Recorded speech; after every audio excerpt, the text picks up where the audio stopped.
Okay, so I'll show you first yung sample transcripts natin, though I already presented this um last meeting. So you already know how to transcribe, right? So this is how you do it. So you have your you will refer to your recorded or audio record using your cell phone or any device. So it's verbatim. So kung ano yung paano siya narinig, that's how you're going to encode it, no? Your interview, or I mean the questions that you ask, and then the response of your participants. Okay? So kung ano mang informant number na kayo, if it's informant number 13, yun yung ilalagay mo sa kanila, or informant A, participant A, participant B. Okay? So that's transcription, no? Ayan. So depending on the length of your interviews, ayan, in this case, naka 18 pages.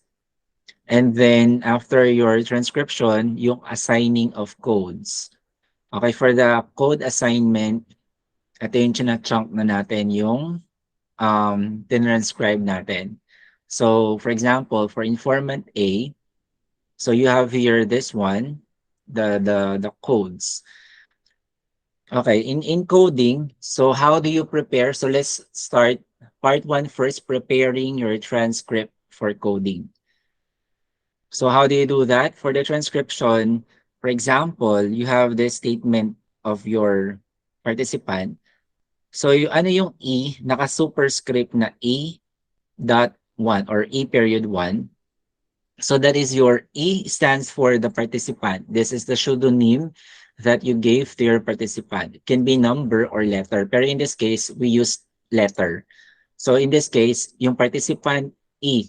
Okay, si participant that we are referring here is participant E. Okay, that's the pseudonym, si PE or participant E.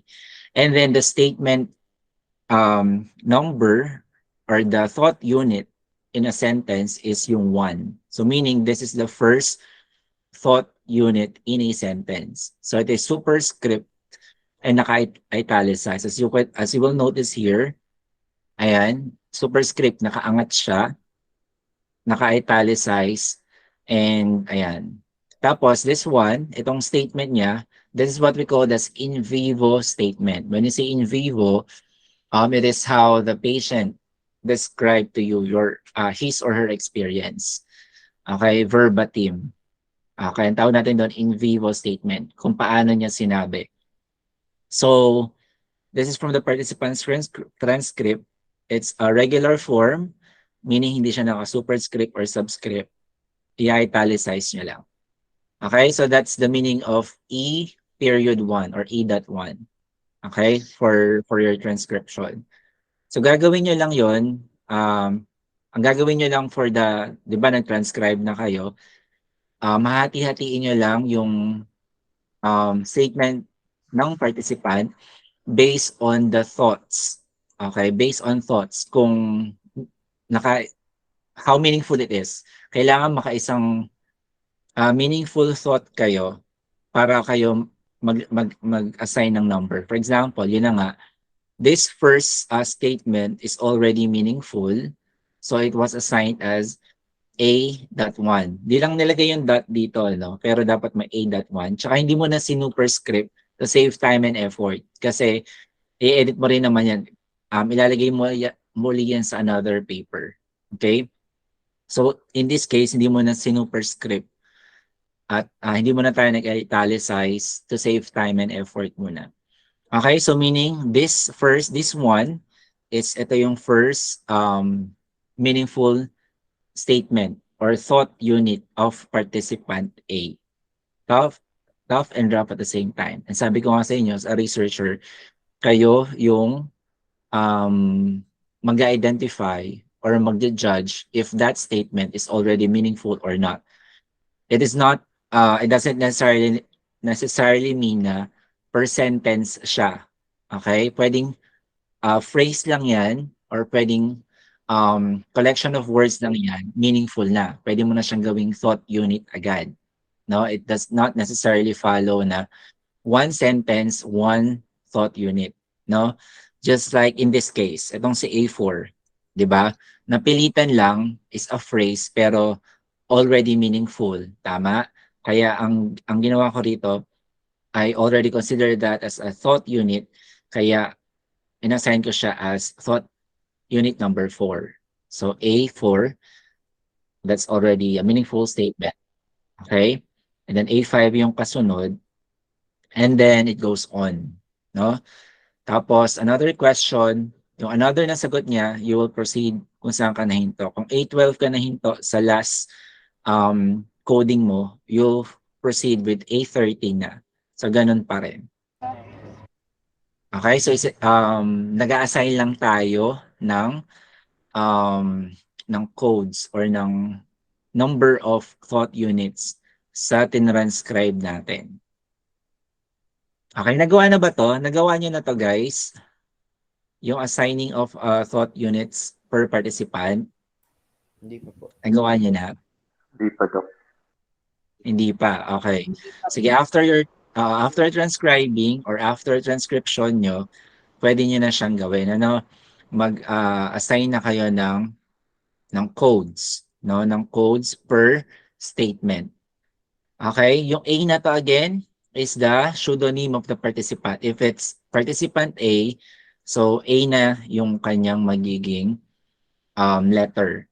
And then, yung number dito is again, based on the number of the thought unit. Tuloy-tuloy lang yan hanggang sa matapos ka. Wala tayong kahit unlimited yung number na yan hanggang sa matapos nyo. So in this case, ang pinaka-ending natin, the code or the thought unit is hanggang A464.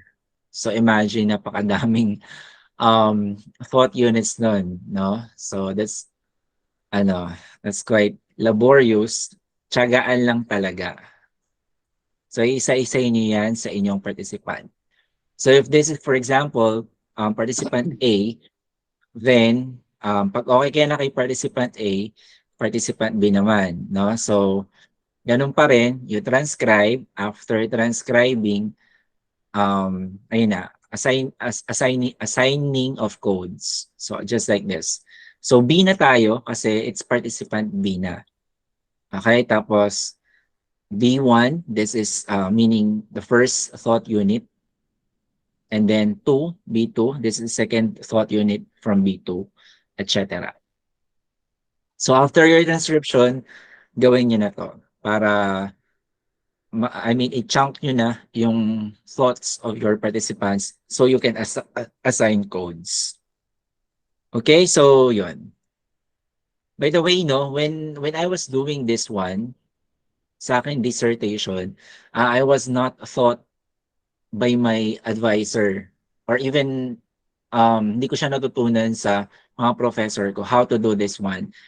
Itong knowledge na nag-gain ko after attending several conferences, seminars, and based on my experience, based on how I was guided by my advisors at Holy Angel University, kinumpile ko lahat and I came up on how do you analyze your qualitative data. Kasi some of the researchers na qualitative data, using qualitative data, they have their own techniques, no? This is not, by the way, no, we do not have an exact formula in analyzing data for qualitative research. Yun yung difference niya for quanti.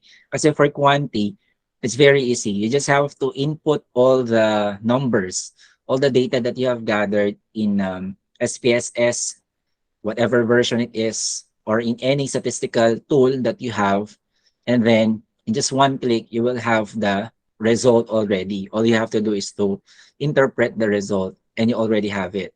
So we're talking about numbers for quanti.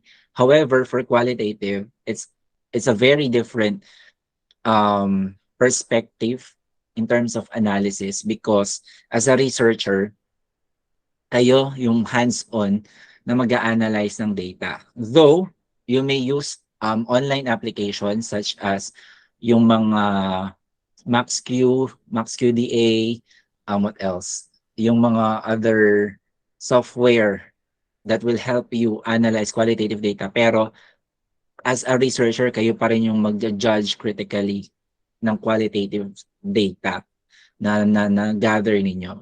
So meaning, kayo as a researcher, malaki yung part nyo in terms of sa data collection pa lang hanggang sa data analysis and how you will present your data.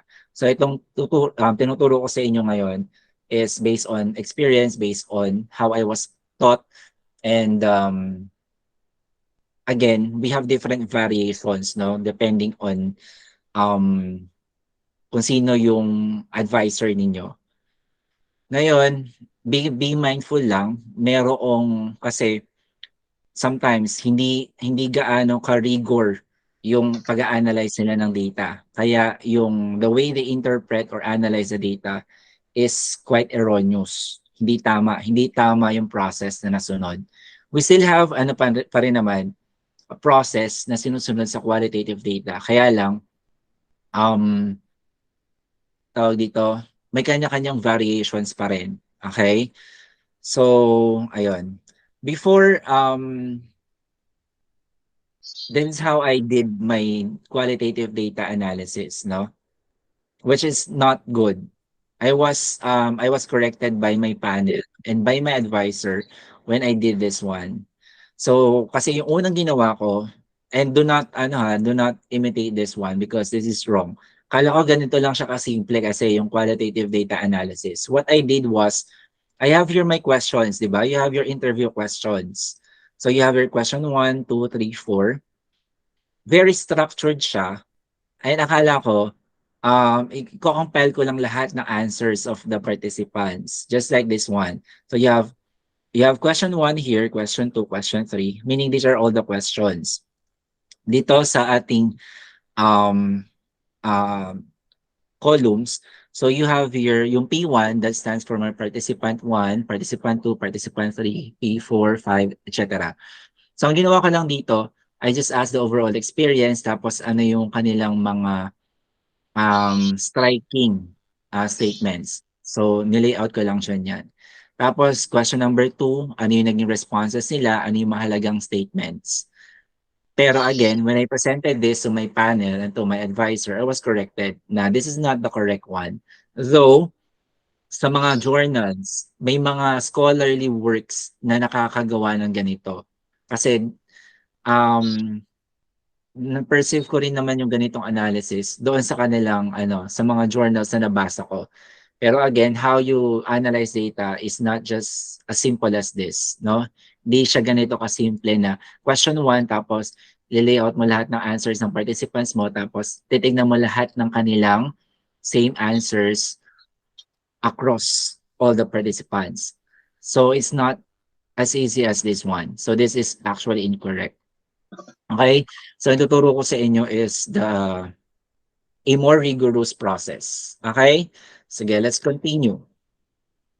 So again, yung formatting lang natin, you have here again the pseudonym.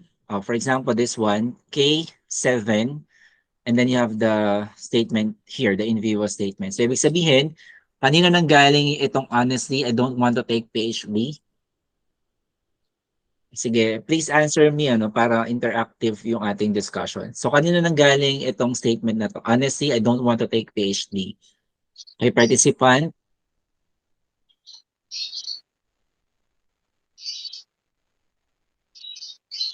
Kanino nang galing guys? Participant Pseudonym natin, participant. K. Okay, and then thought K. unit number 7. 7. So ibig sabihin, pang 7th sentence ito sinabi ni participant K. Itong honestly, I don't want to take PhD. Okay? Ngayon, so that is one simple example. Another sample, ito, more than one thought unit from one participant. Ibig sabihin, isang participant lang, pero marami tayong gustong ipakita na statements niya. Okay? So this one, ang ibig sabihin nito, si K9, si K, si participant K yung nagsabi ng thought unit na to, itong number 1, itong may bago mag-comma, and then after the comma, sinunod natin yung another statement niya which is thought unit number 55 at ito yon. Okay? So ibig sabihin si K9 sabi niya si participant K sabi niya sa thought unit number 9, finishing masters was my goal. Tapos sinunod natin yung thought unit 55 from K pa rin, participant K pa rin sabi niya, doctorate was not in my pipeline. Okay, this is when we present na the statements, no? So pwedeng ganyan. If same participants yung nagsabi and multiple yung units or thoughts yung gusto nating ipakita galing sa same participants, pwedeng ganyan. Okay? So the first statement is thought unit number 9 and the second one is from thought unit number 55 pero the same participant which is participant K. Okay, so finishing masters was my goal, thought unit 9. Thought unit number 55, doctorate was not in my pipeline. Hindi natin sinusulat ng ganito, K9 tapos comma K55. Not this way, no? Nor this way, hindi rin ganito. Huwag niyo nang paghiwalayin kasi parehong participant lang din naman, 'di ba? 'Di ba? K9, K55. Pwede bang ganyan? It is not desirable. So pagsamahin nyo na lang since parehong participant, ganito na yung gagawin nyo sa kanya. Okay? So pag nakakita kayo ng ganyan, alam mo na both statements came from participant K. Okay, so I hope clear tayo doon. So, ayan. So, ayan, nasabi ko na to. We just separate the thought units using comma, such as ito yung comma natin.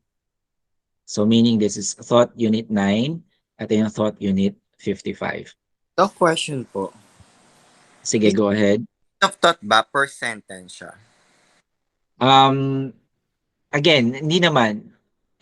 Depending on how meaningful the statement of your participant is. So pwedeng phrase lang siya, pwedeng group of words, pwede rin namang sentence din. Did I answer your question? Yes po, thank you po. Okay, so ayan. Kung may question you can just jump in and ask the question. Okay, next, ito naman another sample. More than one participant having or describing the same thoughts. Paano naman kung again, more than one participants pero they are describing or they are having the same thoughts. Pwede namang hindi verbatim no yung pagkakasabi. If you think na yung dalawang participants talagang very alike yung sinasabi nila, so pwede nyong i-quote yung dalawa or tatlong participants na yon kung ilan man sila.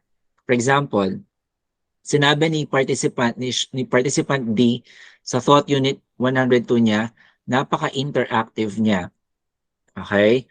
Pero when you found out you found out na si participant G, yun din yung pagkakasabi.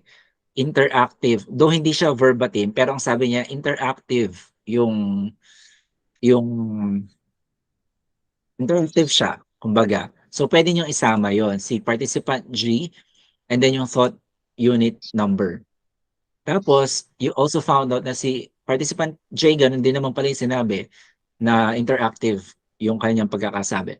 So, pwedeng, ayan. So, ibig sabihin, yung napaka-interactive niya, yung statements na to, or statement na to, tatlong participants yung nagsabi. Si participant D, participant G, and participant J. Okay? And then yung thought unit number, do not forget to include. Okay? So ito yung kanyang in vivo statement. Again, it doesn't necessarily mean na talagang verbatim yung pagkakasabi ni participant G or participant J. Basta almost the same yung kanilang thought, then pwede nyong gawin to. Okay? Sige. May clarification so far, guys? So yun, that's how you present, no? How you present the statements. when you are going to your discussion part. So, siningit ko lang yun. Okay, and then ito yung coding process na sinasabi ko for qualitative data analysis na similar across QDA or qualitative data analysis. You have open coding, actual coding, and selective coding. Pero how you do this, how you deal with this for each step ay may kanya-kanya rin, no? So hindi ko na masyadong i-detail to sa inyo. Pero I will discuss sa inyo kung paano na lang gawin yung process. So ito yun, bale, susundan natin yung kay Rossman and Rollis of 1998 on how do you do codes. So again, we have three process: open coding, actual coding, and selective coding. For the open coding, we will start with memoing, okay? And then significant statements, initial categories, tapos ayun, yun yung tatlo under open coding. After open coding, you have actual coding. So ito naman yung formulation of initial categories. And then after actual coding, selective coding, wherein you will finalize your emergent, minor, and major themes. Don't worry again, pinakita ko lang sa inyo para may background kayo overall of the process. Discuss na lang natin yan. And ang tawag sa method of coding na ginagamit natin is in vivo coding, kung saan pinapresent natin yung in vivo statements of your participants. Kung ano yung pagkakasabi nila, yun yung pinapakita natin. Okay? In vivo coding. Sige, so let's start. So this is now, again, QDA, detailed discussion of the steps. So prepare, number one, the first step, prepare your transcripts. So assuming that you have already prepared the transcripts for all your participants. So again, the transcript is from your in-depth interview, and this will be the basis for your coding process. Okay, so that's the first one. Kailangan may transcription na kayo from all your participants or for all your participants, no, from your gathered interview. Okay, so I hope as you finish your interview, natatranscribe nyo na. Okay, next is segmentation. Okay, yung segmentation, it is a process wherein we divide data into meaningful analytical units. It can be, ito yung sinabi ko sa inyo, it can be word by word, line by line, sentence by sentence, group of phrases or sentences, paragraph by paragraph, or whole document. That's according to Brian Vasquez. So after transcribing the interview, after mo na mag-transcribe, ito yung gagawin mo na. Yun na nga, yung segmentation. Ito yung pag-assign ng thought units or code sa bawat statements. So, perform what was specified above. Divide the statements based on how meaningful a thought is. Hence, called as thought unit. So, assign number or unit based on your own discretion. Kayo yung mag-judge or mag-decision if pang ilang thought unit na yung sinasabi ng participants and how meaningful that thought unit is. And you have to do this to the whole transcript of a participant and eventually to all your participants. Okay? Yun nga, wag muna i-subscript at i-italicize kasi draft pa lang naman yun. Okay? Such as this one, yung pinakita ko sa inyo. So, ayan. So, this is the transcription. Tapos, ayan. Ito yung assignment of ito yung segmentation na tinatawag, sinesegment natin yung bawat statements based on the thought unit, how meaningful the thought is. So A1, A2, A4, so ayan. By the way, pwede ka magtanggal ng statement if you think na hindi naman siya meaningful or hindi siya makakasagot ng central question of your research. Again, if such as this one, tsaka kasi iniisip ko nun, so ako based on my discretion, hindi naman siya important, so I just remove this one. So again, you can remove a statement or a phrase or words na if you think na hindi naman siya meaningful, hindi naman dapat isama. So these are now your segmented codes. Ang tawag natin segmented codes na yan, in vivo coding. Kasi you segmented or you pinaghati-hati mo siya based on the verbatim answers of your participants. Okay, so I think ito na yung gagawin nyo ngayon, ano? Segmentation. Dito na kayo sa step nito.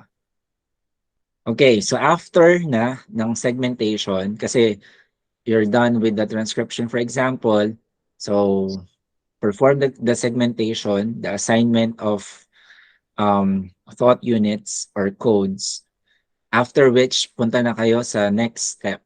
2.2, forming and labeling initial categories. Okay, forming and labeling initial categories. So how do you do that? So group the codes and label them according to ideas or thoughts expressed.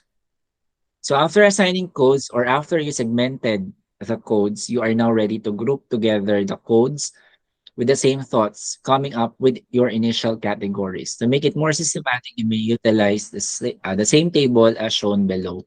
So, so di ba from the transcription, kaya meron ako ditong variations of documents.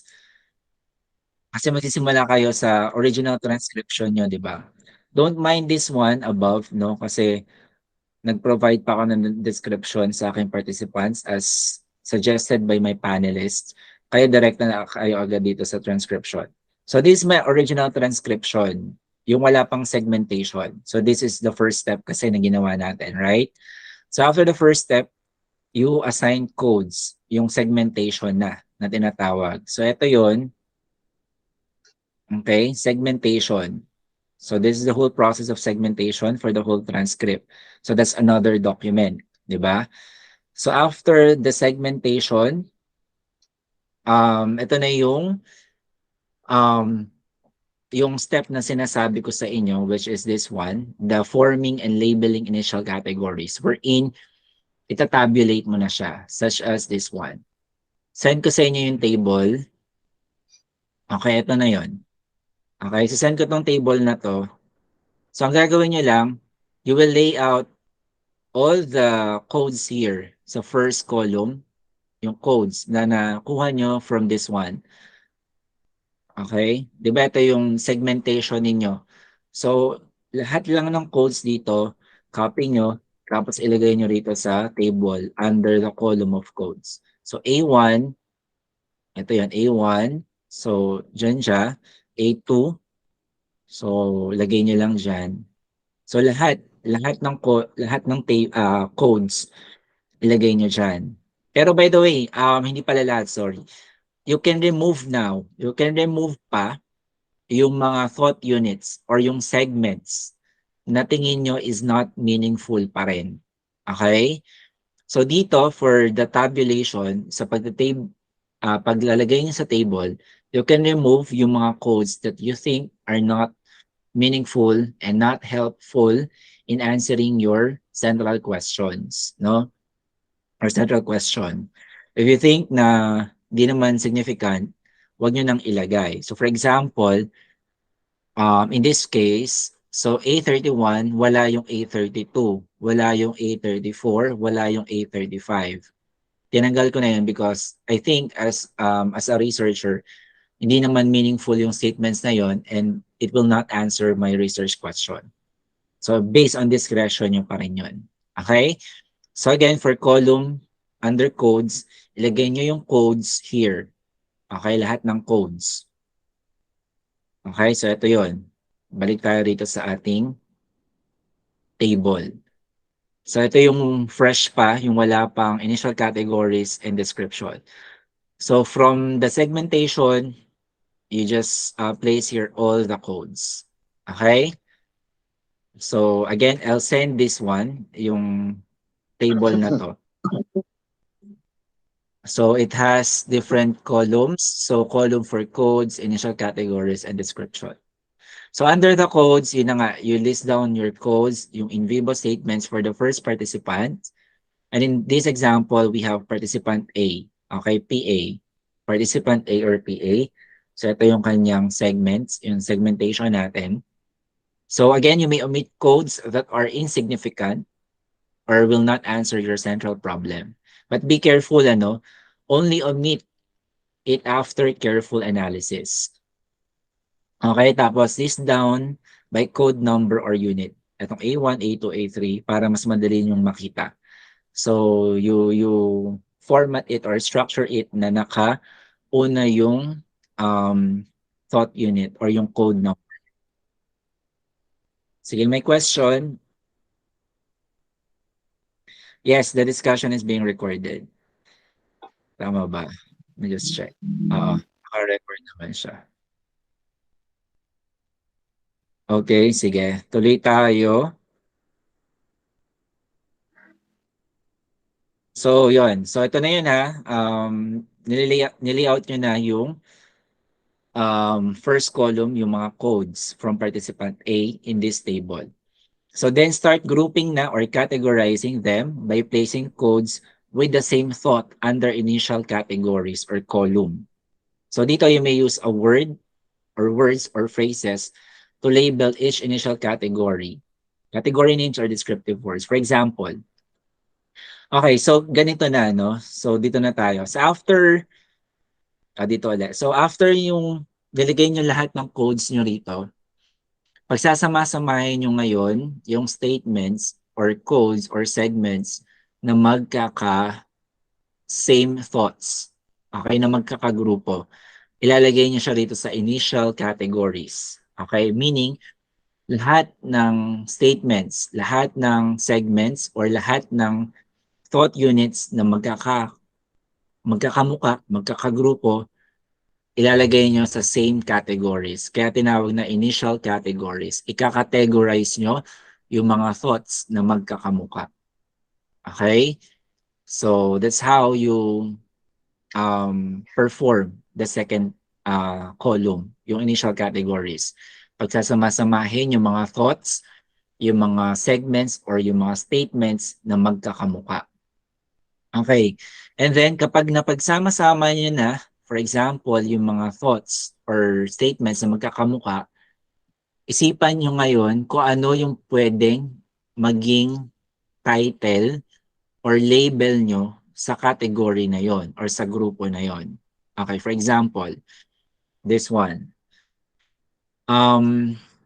Itong first thought unit na to, si A1, sabi niya tough and rough at the same time. So nilagay ko siya, wala pa to, assuming wala pa to, no? Pinagsama-sama ko lahat ng thoughts na magkaka na magkakamuka about tough and rough at the same time, kagaya nito. Hindi ko sinasabing magiging madali kasi mahirap talaga ang PhD. O di ba magka same thoughts lang sila, magkagrupo sila, kaya sila magkasama. Tapos A69 sabi niya, pero tiyaga lang matatapos din kayo. So tough and rough at the same time. So dito sa statement na to, sinasabi niya na mahirap talaga. You need to persevere. A74 sabi niya, sabi ko nga kahit hindi kayo magagaling, basta matyaga kayo. So they are referring to yung hirap ng pagpi-PhD. By the way, may study ha, yung study ko, just to recall, is about the experiences of PhD nursing students before sila makagraduate. Meaning graduate na sila, so they are just illuminating their experiences while they are taking the PhD. Okay? So, yun. Kaya yung makikita nyo rito yung experiences nila while they are taking PhD. Ito pa, sa thought unit 249 sabi niya, ayun, naka 21 submissions bago na-approve ng aking advisor at bago ako mag-proceed sa defense.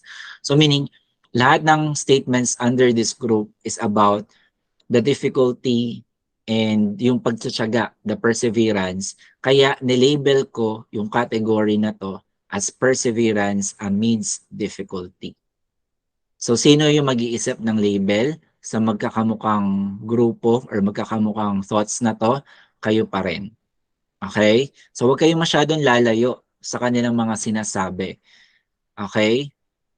Huwag nyo masyadong i-interpret muna. So, kung ano yung pagkaka-describe, pagkakamukha ng isang grupo na to, yun yung gawin yung label. So for this initial group, initial category, I labeled it as perseverance amidst difficulty. Okay? So meaning, kukuhanin nyo lahat ng mga segments or codes na tapos ililipat nyo rito. Okay, another example, this one. So tapos na tayo dito, for example, sa first category. Yung A3, dito ko nilagay together with A4 tsaka A5 kasi they are the same thoughts. They have the same thoughts. For example, wala pa to, no? Ang nakagrupo dyan, kasi at the start, hindi ko siya gusto. Tapos A4 na pilitan lang. A5 kasi yung aming dean encouraged as faculty to take up PhD. Tapos A26 kasi yung president ng school namin nagpalabas ng memorandum. So ibig sabihin, if you will analyze all the statements in this group, they are referring to taking up PhD na hindi naman nila gusto, na parang napilitan lang sila. That's why I labeled that group as taking up PhD involuntarily. Okay? So pinagsama-sama ko lahat ng statements pertaining to involuntary taking of the doctorate degree. Okay? So pinagsama-sama ko siya. So that's how you're going to create the second column, initial categories. So random yan, ano? Pwede nyong, pwede magkahalo-halo na yung thought number or thought units. Okay, basta ang gagawin nyo lang is from these codes, pagsasama-samahin nyo siya kung sino yung magkakamukhang thoughts or kung sino yung magkakagrupo na experiences. Okay? So you will do the same to all the remaining codes. The more in vivo statements are categorized into one idea, the more valid that group or category can be. So ibig sabihin, the more for example, this one, the more statements kang mailagay under this category, mas nagiging valid yung category mo na yon or yung grupo na yon. Okay? However, it will depend later on once you compare these groups of codes to other participants and subject to further analysis. So mamaya, i-consider pa rin natin yung other responses of the participants and after we perform further analysis. So pero for now, the more statements are under that category or group, the more valid they are. So further, there are cases wherein there is only a single statement or code in a group. Okay, may mga kaso na isang statement lang yung mailalagay mo sa isang category. But if you find this statement na unique or striking, kakaiba, kumbaga, tapos na nakita mo na makakapag-answer naman siya ng research question mo, it is relevant to your study, you may still include that code or idea. Pwede nyo siyang hindi tanggalin, no? Again, halimbawa, isa lang yung nailagay ko na statement, for example. Tapos, wala nang sumunod. Pero tingin ko relevant yung idea, valid siya to answer my central question. Then, pwede mo siyang hindi tanggalin. Okay? Pwede mo siyang isama. Okay? So, ayun. So, that is for the initial categories, the second column. A question so far on Question po, how do Doc. you categorize or group yung mga thought units under the initial categories? May question po. Question po, Doc. Yung category na yan, per participant po yan, tama po. Yes, per And participant. then, kami yung nagpo-formulate ng title ng category. Yes.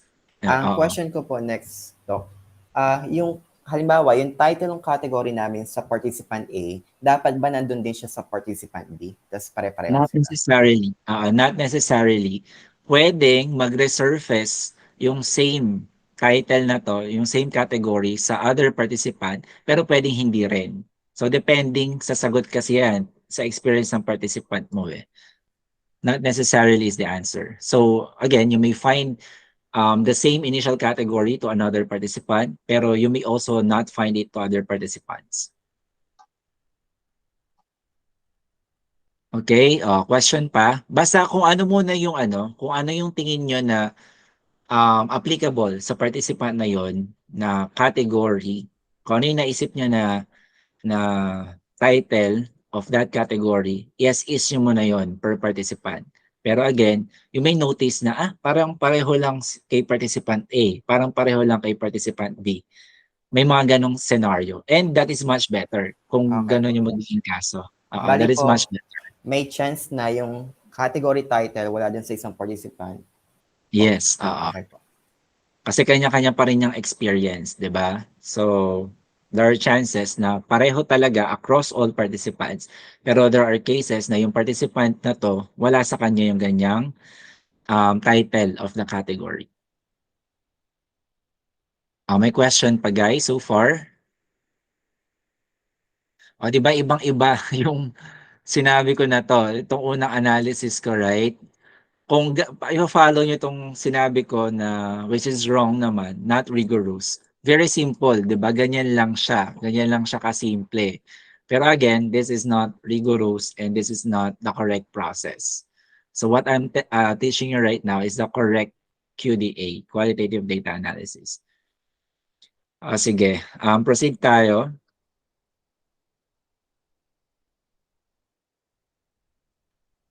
Bawas lang tayo ng open windows.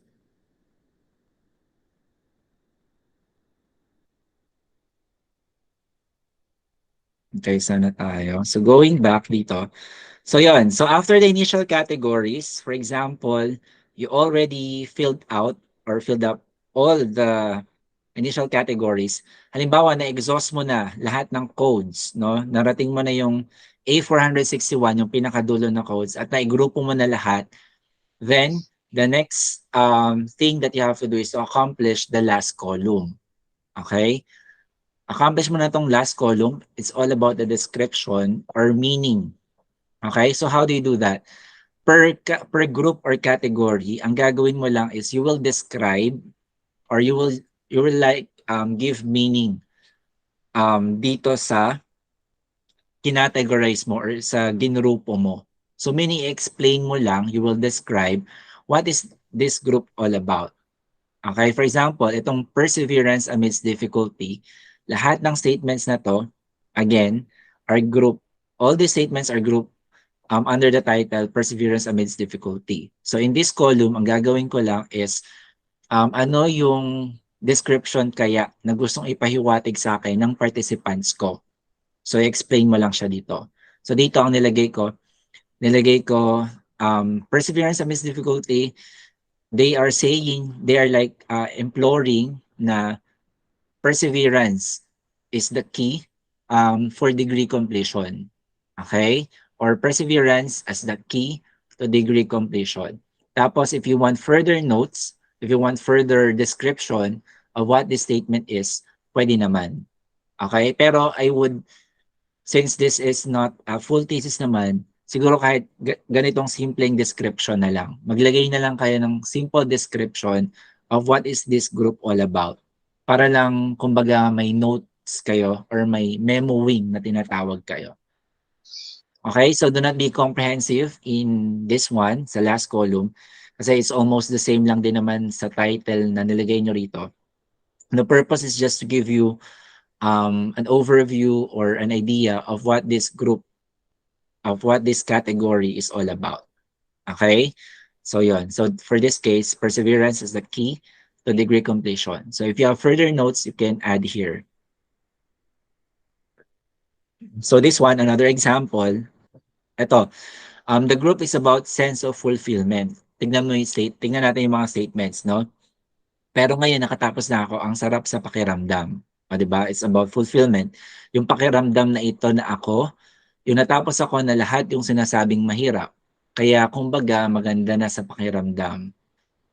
By the way, her name, since we are tawag dito, we are observing confidentiality and anonymity of your client. Pag may nabanggit na pangalan, ilagay niyo na lang quote unquote.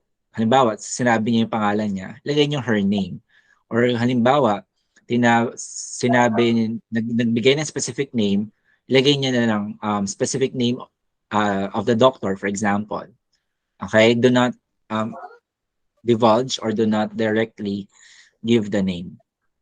Okay? So ayan, masayang-masaya yung feeling. Tapos yun na nga minsan inilalagay ko yung doktor, nakakatuwa.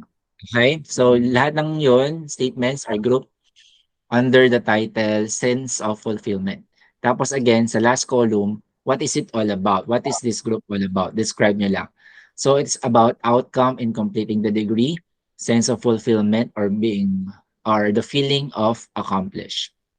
So do not be comprehensive since this is a descriptive phenomenology. So do not interpret so deep, no?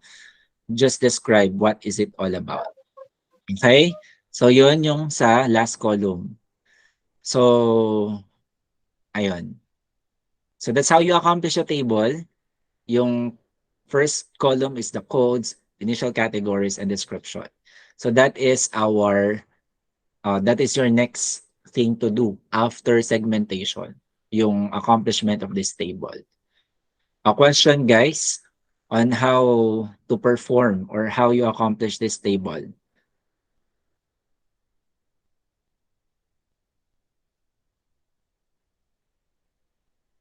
Sir, gaano kadami yung dapat mai-categorize namin or maigrupo namin? Depende sa inyong discretion. Depending on your prerogative pa rin, guys, no? Kayo yung magde-decide as a researcher kung ano-ano yung mga kung ilang grupo yung pwede nyo magawa based on the experiences of your participants, no? Unlimited yan. Doc, sa description, sabi niyo hindi man masyadong comprehensive dapat. So, maikli lang po. Okay lang. Yes, yes. Just like this one, kahit na, ayan, ganyan, as simple as that. Kahit ano lang, ayan. Itapat niyo sa ka-group or sa title, tapos yung description niya lang. Again, not too comprehensive. Okay? Just like that. Kahit phrases lang din, okay na. Okay? So, yan. Okay, so that's it, no? For the, for accomplishing this table. Okay, participant A pa lang yan. So, after you perform the tabulation for participant A, so definitely, punta ka na ngayon kay participant B, participant C. By the way, kayo, sa sarili nyong file, pwede nyong pangalanan yung, yung inyong mga participants para kilala nyo sila, di ba? Pero again, in presenting your sa paper na, yung lang, pseudonym na lang, no? So yan, participant B, so ito yung document ko sa kanya, original transcript, yung segmentation or the assigning of codes, tapos yung tabulation, yung pinakita ko a while back about yung codes, initial categories, and the description. Okay? And then, yung fourth one is the initial codes. Punta na tayo dito, ano? So, step number 3, create a master list of the initial categories. So, this is now the part of the process ng Axial coding. So, dito, mag-create ka lang ng master list of the initial categories. So how do you do that? You summarize all the generated initial categories for each participant. See the example below. Okay, for participant A, ito yung initial categories. Ayan, kinompile ko lang. It's just a master list of all initial categories. Ang galing, sir, lahat ng tawag dito, phrases na yan or words na yan dito sa ating initial categories. So ito yon yung title natin. So this one, perseverance amidst difficulty, that is one category. Second, sense of fulfillment, inspiring others, etc. So ayan, ito lahat yun. Okay, ito yung sense of fulfillment, inspiring others. Okay? So ibig sabihin, ang dami pala. Ang dami pala, sir, na categories na nagawa. Yes. So dito, ayan, lahat ng categories for participant A. So gagawin mo lang in the next step is you create a master list para lang alam mo kung ano-ano yung mga initial categories na nagawa mo for participant A. And then you can either go directly to step 4 or you may proceed in doing this, summarizing of all generated initial categories to all other participants so you may compare them all together which is recommended yung latter part. This will help you see the bigger picture of the categories across your participants. So meaning, halimbawa, nagawa mo na to, okay, itong tabulation na to, yung table na to, sa lahat ng participants mo, create a master list for all your participants para makikita mo kung ano yung magkakamuka across all your participants, no? Pwede mo ngayong kulay-kulayan yan. Halimbawa, participant A, meron siyang juggling roles and responsibilities. Si participant B, meron din juggling roles. Si participant D, may juggling roles din and responsibilities. So, ibig sabihin, nag-resurface yung yung categories na yon among the 3 participants. So, ayan, pwede mo na siyang, so meaning, nako-compare mo yung categories for each participant. So, ganun din, familiar contribution to success, nag-surface siya kay participant B, participant C, participant D. Ayan. So, nakikita mo. Sense of fulfillment, meron siya kay participant A, participant D, and participant E. So that, again, the purpose of this is for you to see the bigger picture para nagkaka-idea ka kung ano ba yung gustong palabasin or i-illuminate na experience ng inyong participants. Okay, so yun. So that's the third step, no? Yung creating a master list so that you will be familiarized with the initial categories that you have created. Okay, next. Ganun nga kasimple yung process 4 or step number 3. Okay. Step number 4, you identify patterns and connections. So ito medyo mag-iisip ka na talaga dito. Medyo quite challenging to sa ating mga researcher na. Because you will have to identify the patterns and connections among these initial categories. Ano kaya yung gustong ipahiwatig sa'yo ng iyong mga participants? Okay? So dito, again, the advice is to analyze the initial categories across all the participants. Though while doing so, you can also see them individually. Okay? You have to read and reread and analyze the initial categories that were generated until it makes sense or becomes more meaningful. In doing so, you may reorder or reclassify or regroup the codes, no? So dito, again, balik kayo dito sa step number 3, you familiarize yourselves with all the initial categories that you have across all the participants. I-make sense nyo, hanggang mag-make sense sa inyo yung bawat categories, kung ano ba yung gustong ipahiwatig sa inyo ng inyong participants. You have to make it more meaningful, no? Across all your participants. Hindi lang isa yung consider, but across all of your participants. You will have to make it more meaningful.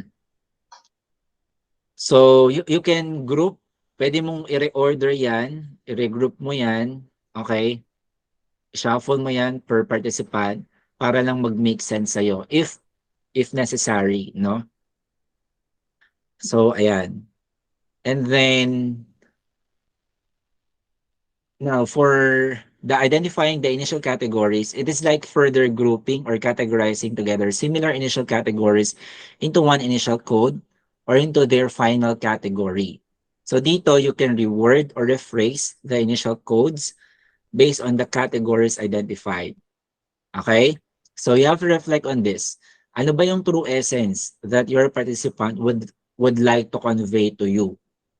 Ano yung essence na gusto bang i-convey sa inyo ng inyong participants? And again, you have to be objective without any bias, without any prejudice na meron kayo. So once you have figured out the patterns and connections, you are now ready to create initial codes for each participant, no? So this is from the initial categories. The result of analyzing for pattern are called initial codes. O sige. So ganito yung So how do you now come up with your initial codes? So ito. So ganito. Gawin niyo siya. For example, naging meaningful na sa inyo to. Okay, naging meaningful na sa inyo yung responses or the initial categories of all or across your participants. So you can work on this initial codes per participant first, no? Gagawa ka ng initial codes for every participant. So ang daming steps, di ba? You have initial categories, pero gagawa ka na ngayon ng initial codes. Okay, so how do you do that?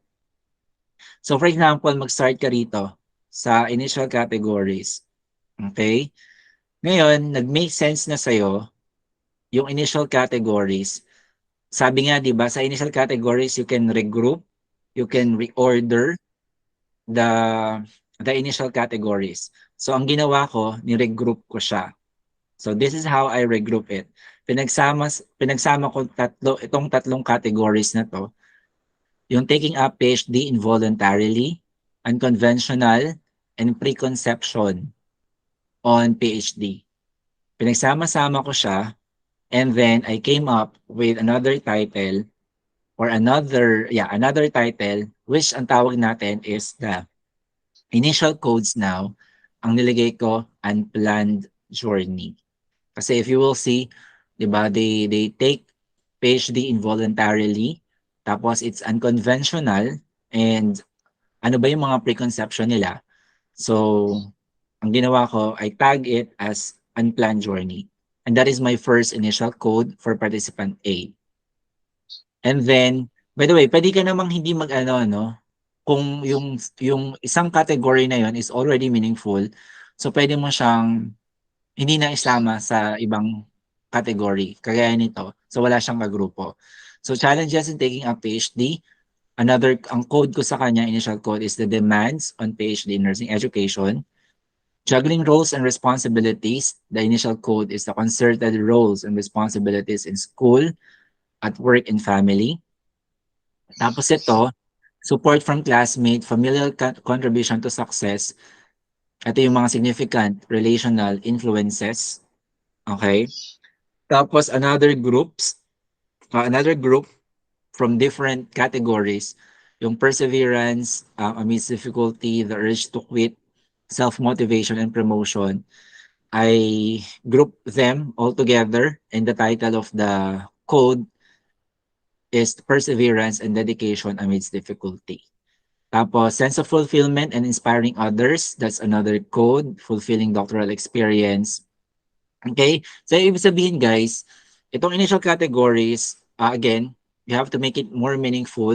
Tignan mo muna lahat ng participants mo of all their initial categories.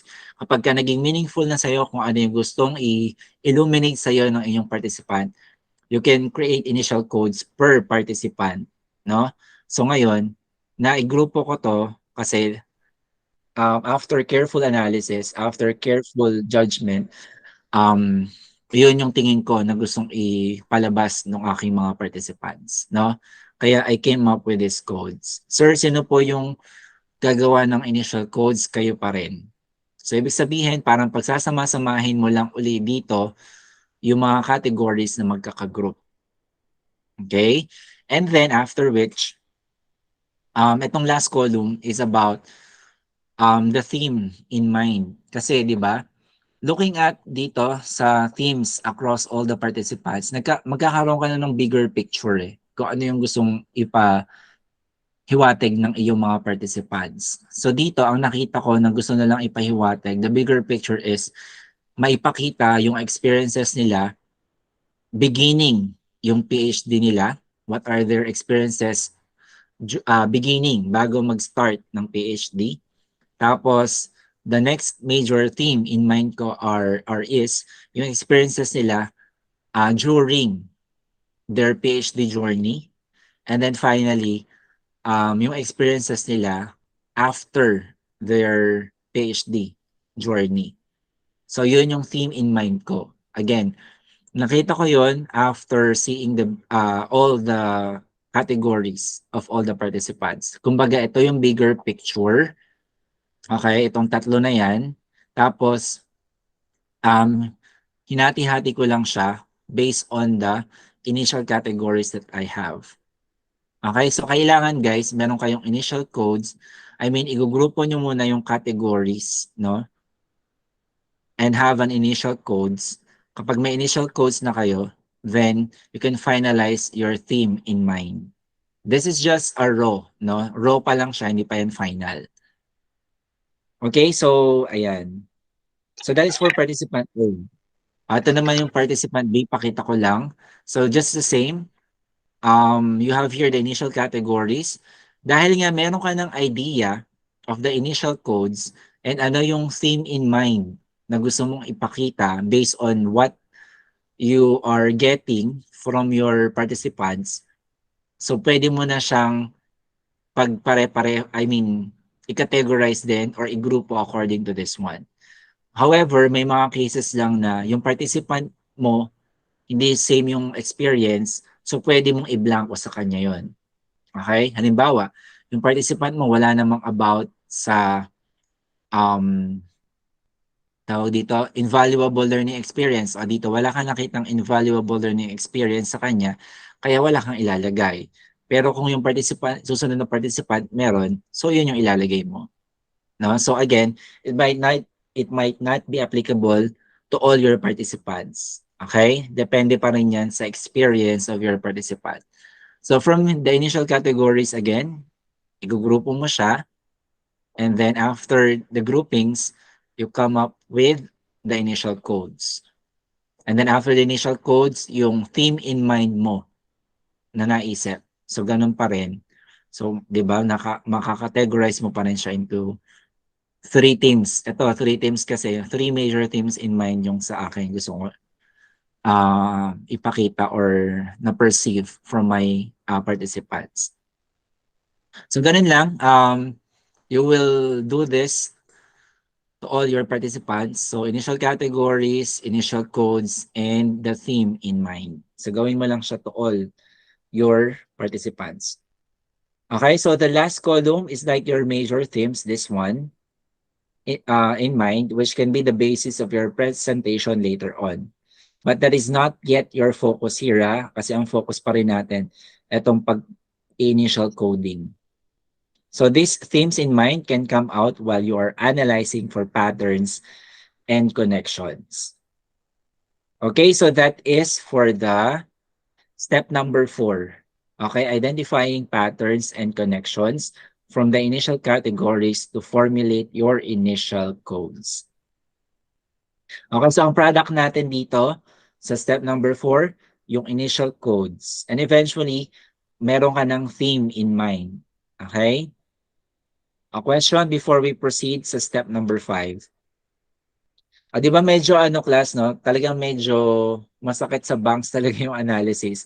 Ngayon, since partner kayo, I advise na you work together kahit online yan, nasa isang link kayo, you're talking about it, no? Para hindi magkaiba kayo ng perspective about the client or your participant's experience.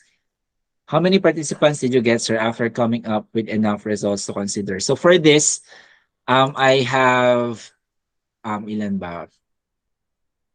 14 yata or 15 participants. I forgot. Pero more than 10 siya. It's like 14 or 15 participants. Yung 6 lang yung pinapakita ko kasi hindi naman kasya, no? Pero again, I have 14, more than 14 participants. Kasi that is after I obtain my data saturation. Ibig sabihin, saturated na yung data, wala nang new information na lumalabas. Okay, question about step number 5, guys. Yung formulation of initial codes.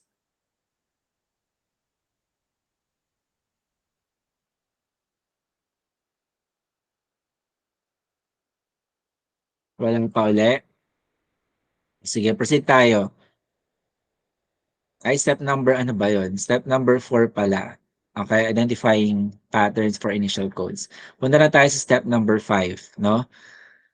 Okay, for step number 5, you analyze patterns and connections from the initial codes to formulate the themes of your study. So, ang last na titingnan natin is the initial codes. Ito. Okay? So, in this step, you complete the initial codes for all your participants first. And then a continuation in analyzing patterns and connections. So, i-analyze mo pa rin yung patterns and connections of each initial code. Again, ano ba yung gustong ipahiwatig sa atin ng ating mga participants, no? So once you have completed the initial codes for each participant, you may proceed to the next participant until you have completed all the initial codes for all your participants. Then you can list down all the initial codes common to your participants again, look for patterns and connections to come up with themes. Though again, sabi ko nga sa inyo, meron na kayong idea Meron na kayong idea kung ano yung mga magiging major themes nyo. Pero again, you have to validate this first, no? You have to still analyze and make sense of the initial codes that you have for you to come up for this step number 5, no? So yan, so dito, so ito yung aking initial codes. Ito yun ha, ito yun. So this is the initial codes, kinuha ko lang siya, tapos again, inanalyze ko.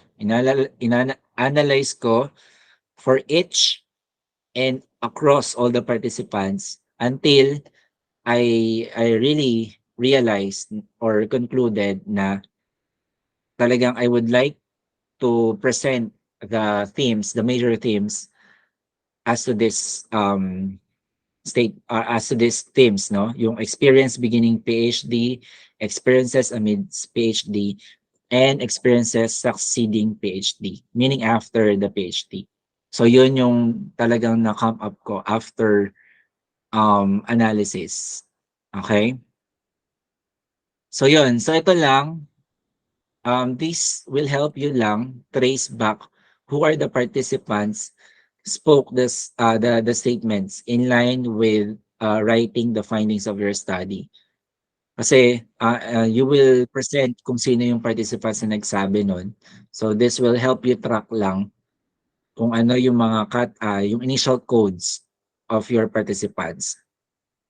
Okay, this is now the initial codes. These are no longer the initial categories, no? Diba? From the initial categories, ito yun, we came up with initial codes. So we are now referring to the initial codes here. Okay, so ayan. Ayan, dito, tinignan ko lang din kung ano-ano yung mga initial codes na magkakamukha across the participants. Ayan. Nalagyan ko ng kulay uli kung ano yung codes na the same across my participants. Okay, so these are the initial codes common across to all my participants. Okay. Note that those in gray color does not reflect or experienced by the participants. Tapos, this table summary is a great way to help you trace those participants who authored the statements later for your presentation of the findings. Okay, so next, you may be selective in terms of the codes. Hence, ang tawag natin selective coding. Aligning it with your central question or phenomenon. Sir, dapat po ba i-present ko lahat ng codes na to in answering the central question of my study? No. Pwede ka pa rin mag-omit dito ng mga codes na tingin mo ay hindi naman applicable in answering your central question. Okay? As a researcher, after careful analysis, doon ka na lang mag-omit ng mga initial codes na pwede mong tanggalin. Okay? So, ayan. So, dito, hinilera ko rin pala yung mga magkakamukhang codes across all my participants. Halimbawa, ito, unplanned journey. Ayan, lahat sila. Ito ay may unplanned journey. Pero yung mga naka-gray, wala, no? Wala silang, hindi nila nabanggit yung unplanned journey. Sabi dito, note that those in gray color does not reflect or hindi na-experience ng participants. Hinihilera ko lang siya dyan para lang makita ko na si participant A at participant E ay pareho ng codes about unplanned journey. Next, yung second initial code, PhD program and learners from all walks of life. Ayan, lahat sila meron except participant D. Ang lahat talaga sila na magkakamukha is this one, significant relational influences. So participant A hanggang participant E, meron nun. Merong initial code about significant relational influence. So therefore, valid siya na isama ko siya in presenting my findings. Okay? So yan, hinilera ko siya per initial code across all my participants. Okay, and then, ayun, so that is for step number 5. So, parang dito, coming up talaga sa inyong major themes. Though again, hindi pa naman siya final. Magfa-final siya dito sa step number 6, no? Sige, question muna before we proceed sa step 6.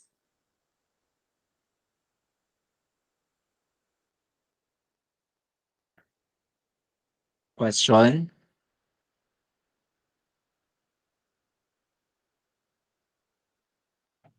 Okay, sige. Step number 6. So, ito na yung last. Last na nga ba? Yeah, this is the last step. Finalize your major and minor themes based on your emerging themes and initial codes and develop a framework. So dito, subject the initial codes across all your participants for further analysis. This time, by checking on your major themes in mind. You create another table and look for another pattern. Okay? Pattern on how you can present the data. So dito, create ka na ng table and another pattern kung paano mo ipapresent yung data. So subject the major theme you have crafted. If this is really if this really reflects the story of your participants. Basta guys, always keep in mind na ito ba yung gustong um, i-illuminate ng participants ko in answering my central question. Okay? Ito ba yung gustong ipahiwatig ng participants ninyo? Okay, so ito na siya. Sige, isang table lang natin. Okay, di ba? Ayan, so yung major themes ko, di ba? Yung experiences, ito yon. Experiences, beginning PhD, amidst PhD, and after, or yung succeeding PhD. So ito yon. Okay, ito yung beginning, ito yung during, and ito yung succeeding or after. So dito, gamit kayo ng tawag dito, you play with words, no? You can play with words, you can be creative in presenting your major themes. Not as simple as this, kasi kung ganito, very simple. This is just a these are raw themes lang. To present it, again, you have to be creative. So, ang nilagay ko sa kanya, since this is the beginning, so nilagay ko career jump start, unplanned opportunities. Okay? And then yung during the PhD journey, ang tinitle ko or yung phrase ko na nilagay sa kanya or yung theme is about sharpening the saw, tales of the learners. So meaning ito yung experiences nila during their PhD journey. And then, yung after naman na journey, ang title na nilagay ko or the major theme that I used was Behind the Curtain, the unfolding of a new beginning. Since they are done with the PhD, okay, so ito naman yung experiences nila after that. So yun yung mga major themes, no? And again, meron tayong minor themes, no? Ang may minor themes lang is itong sharpening the saw. Sir, sino po yung tawag dito, magde-decide ng minor themes? Kayo pa rin. Okay? Kayo pa rin. Usually may major themes and may minor themes. Pero if wala talaga, for example, dito sa una, wala namang minor themes. So, matik na, career jump start, I mean, walang minor themes siya, no? So, it's a major theme agad. Okay? Walang minor theme itong category na to or the initial code. Okay? So ito lang yung may minor categories tayo. So itong sharpening the saw, tales of the learners. So we have 3 minor categories. So forming and molding, the learning cycle, role juggling, and the silver lining. Ngayon, itong minor categories, nakagrupo pa siya or branch pa siya sa initial codes na to. Okay? So ito yung initial codes, the original. Tapos ito yung emerging themes na nakuha natin until we came up with the minor themes. So meaning itong minor themes, we will discuss the minor themes based on the initial codes that you have here. So ito, parang kumbaga, inirestate ko lang to. Initial codes, kaya original siya. Nirestate ko lang siya to make it more creative. Okay, in presentation. Okay, and then, ayan. So you will create this same table, guys. No, you will create this same table so that I could trace how you came up with your major themes. Okay. Again, you will create this kind of table as well so that I would know how you came up with your major themes and your minor themes. Okay? So 'di ba, ang galing 'di ba? Because we started from the transcription, from the segmentation. After the segmentation, 'di ba, nag-initial categories ka. After the initial categories, you came up with the initial codes. At yung initial codes mo, inanalyze mo siya until it became meaningful and mas naging make sense sa'yo yung experiences of the participants. Kaya you came up with the minor themes and the major themes. Itong emerging themes, guys, again, it depends on you, no? It's like parang rewarding lang din ng initial codes natin. Okay? So, ayan. So ito medyo challenging na yung part na to in coming up with this kind of table. Kasi again, as a researcher, upon your discretion, upon your analysis, you will come up with this one. Ang mahalaga sa atin, the major themes. If ever naman minor themes, okay lang. And then, yung presentation of the initial codes. Okay, and then afterwards, so ito na siya. So after you, although, may table tayo, you will come up with a thematic tree.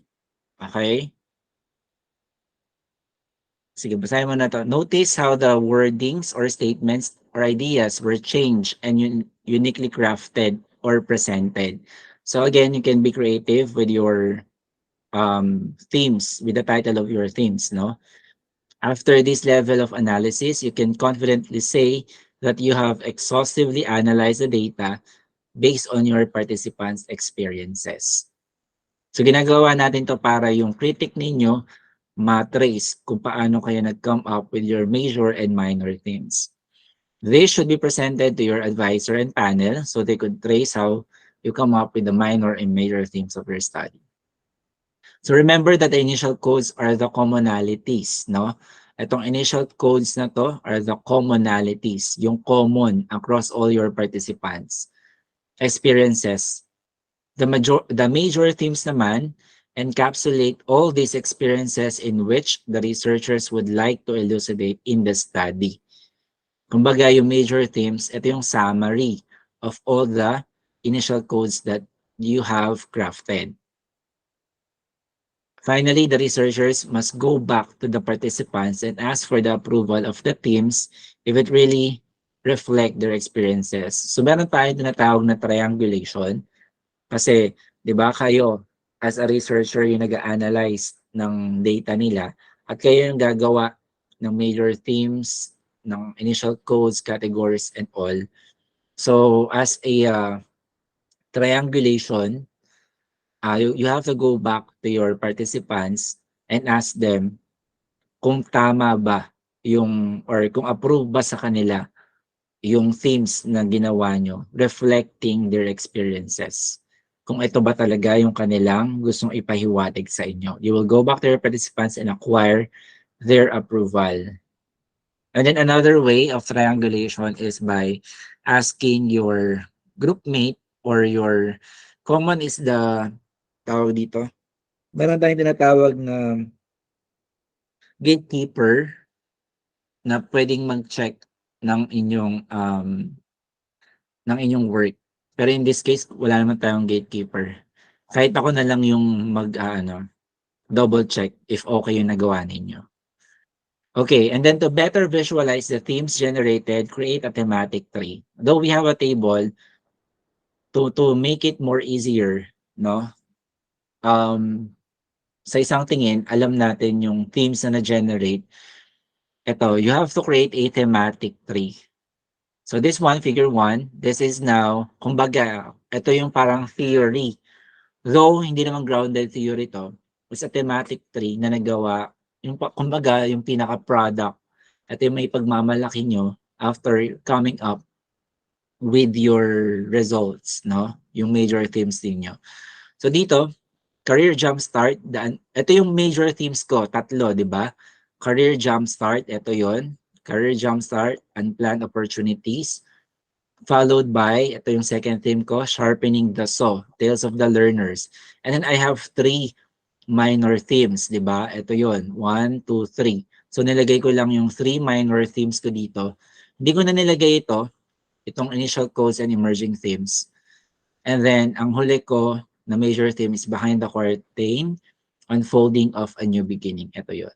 So this is now my thematic tree. Kumbaga, kung grounded theory, ito yung aking theoretical framework. Okay? You can summarize the experiences of your participants kung ano man yung phenomena na in-investigate nyo based on this diagram or based on this figure. Okay, so yan. Sa simple picture, ito na yung product of your research paper. O yan, parang napakadaling tignan, ano? Napakasimpleng tignan, pero madugo yung process talaga. Okay, so in your paper findings section, you will only reflect your list of themes and the thematic tree framework generated with the subsequent discussion. So how do we now discuss the discussion section? Okay? So you will discuss it based on this diagram. Okay? Sige. Before we proceed to the presenting the result of your study, so we are done with your data analysis. Okay? That is for your chapter 3 if ever. Okay? Before we proceed, so ibig sabihin tapos na tayo with data analysis. You already have a product. You already came up with major themes and minor themes. Before we proceed, are there any questions or clarifications?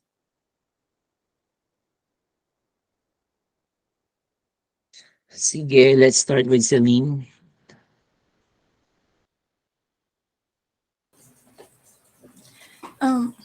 Professor, kailan po yung deadline niyan at yan na po ba yung requirements to our subject this sem? Yes, Thank this you is po. the final course output and the submission will be on teka. Nasa pang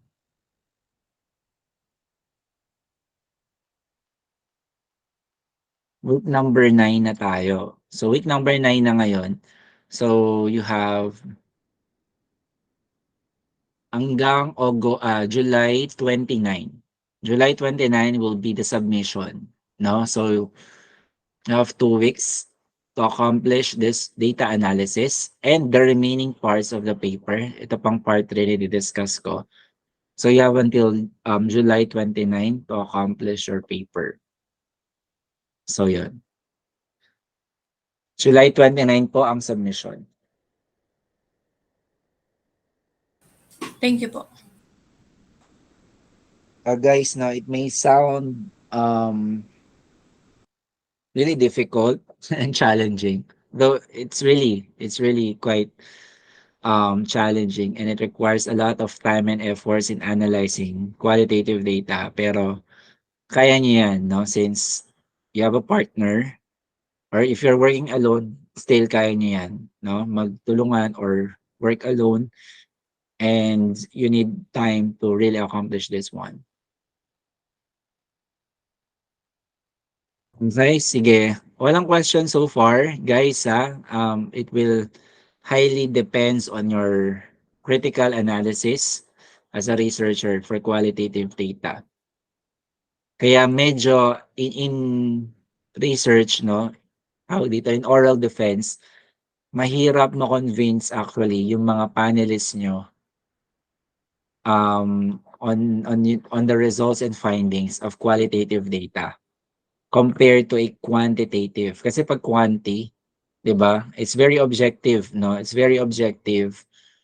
Meron ka na agad na result, interpret mo na lang. You have a basis. Pero for this qualitative, you really, as a researcher, you really have to convince your panelists na you have observed the rigor in doing qualitative data analysis, and you have to help them trace kung paano kayo nag-come up with your major and minor themes. Dapat you observe the steps in doing the analysis. Okay, just a review lang, just a recap. No, for step number 1, nag-transcribe tayo, 'di ba? Yung ginagawa nyo ngayon, yung transcription of the documents. After your transcription, magsi-segment kayo ng codes or ng units, 'di ba? Yung assigning of codes and units, A1, A2, A3, A4, yun yun. So after segmenting into units, igugrupo nyo yung mga thought units or segments into similar groups. Ang tawag natin ay initial categories. So the product of yung pag-groupings ng codes na yon is the initial categories, no? Then, igugrupo nyo ngayon further yung initial categories across all the participants to come up with the initial codes. Okay? And then after coming up with initial codes, i-analyze mo pa siya further kung ano yung gustong i-elucidate sa atin ng ating participants till you have come up to your emergent or emerging themes, minor themes, and major themes. Again, kung wala namang emerging themes or minor themes, that's just fine, no? The most important is yung major themes. There are cases na minor themes wala. Yung emergent themes, again, these are the uniquely paraphrasing lang yung mga initial codes, no? So you can have emergent themes, by the way, you can have emergent themes. Yung minor themes, pwedeng wala siya doon sa ating mga initial codes depending on the major themes na maka-come up mo. And then, finally, you create a thematic tree or framework based dito sa table na meron na nagawa mo. Okay, so that's the summary of what you're going to do. Okay, that's for the QDA, Qualitative Data Analysis. Sige, punta na tayo with part number 3. Presenting the result of your study. Sige, let's have a 5-minute break first, no? CR break muna tayo. You can have your coffee, you can take your merienda first before we proceed to part 3. Sige, 5 minutes muna, break muna guys.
Okay, sige, let's go back and I already sent the files sa ating GC.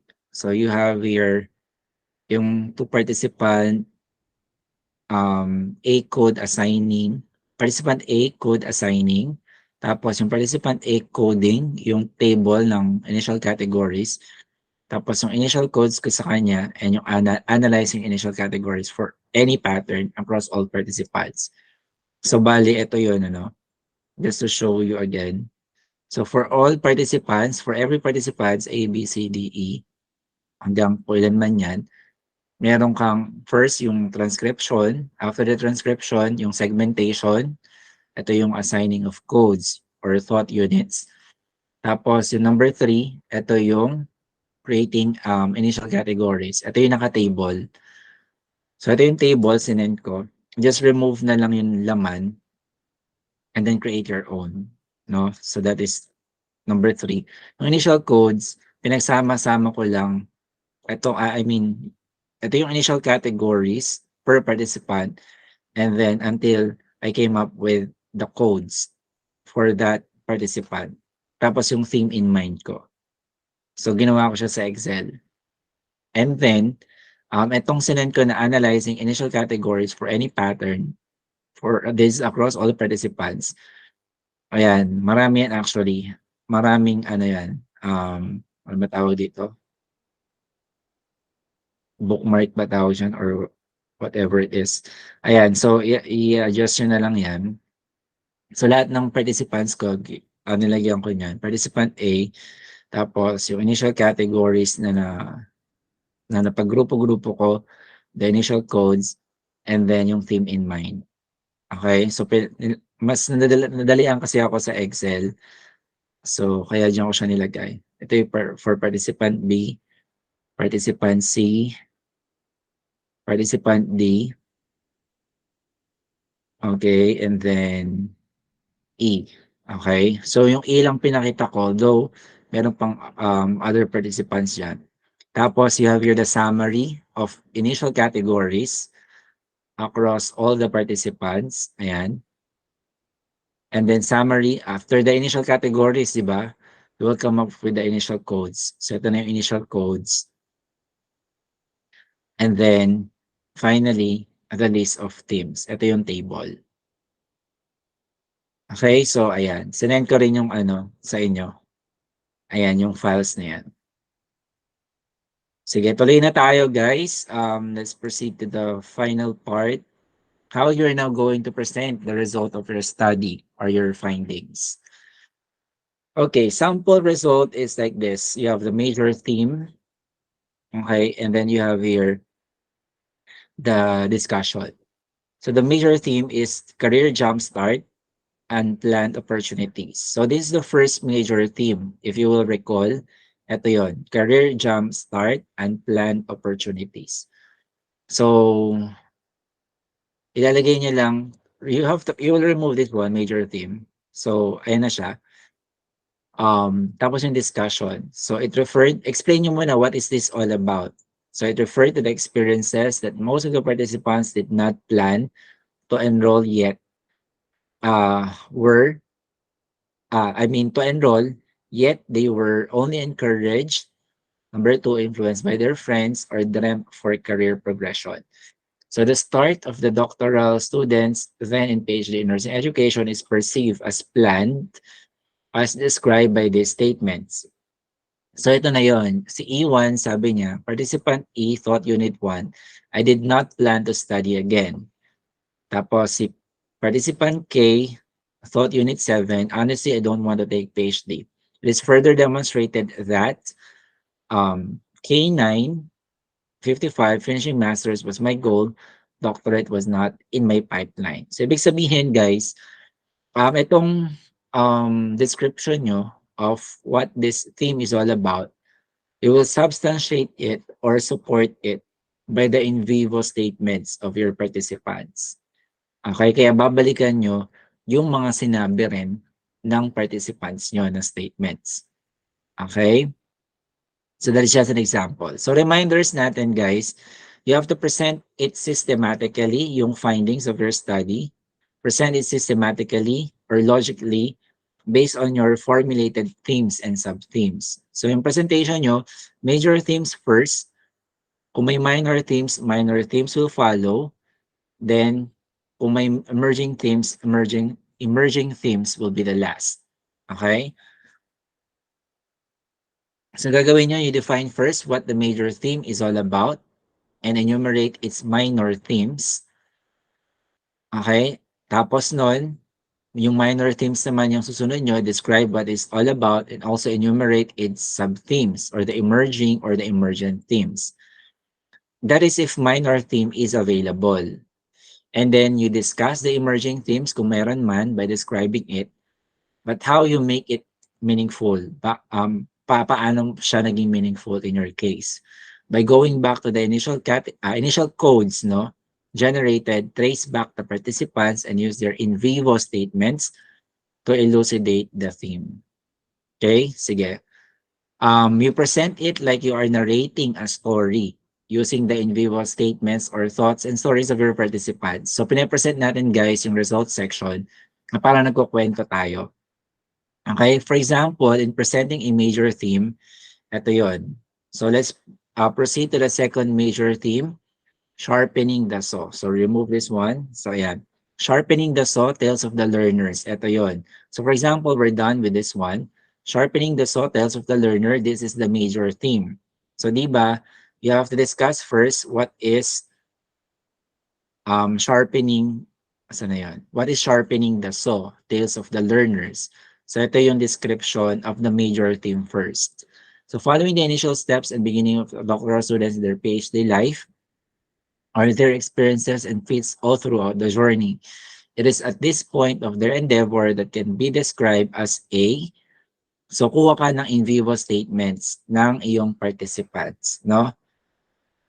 In describing these major themes.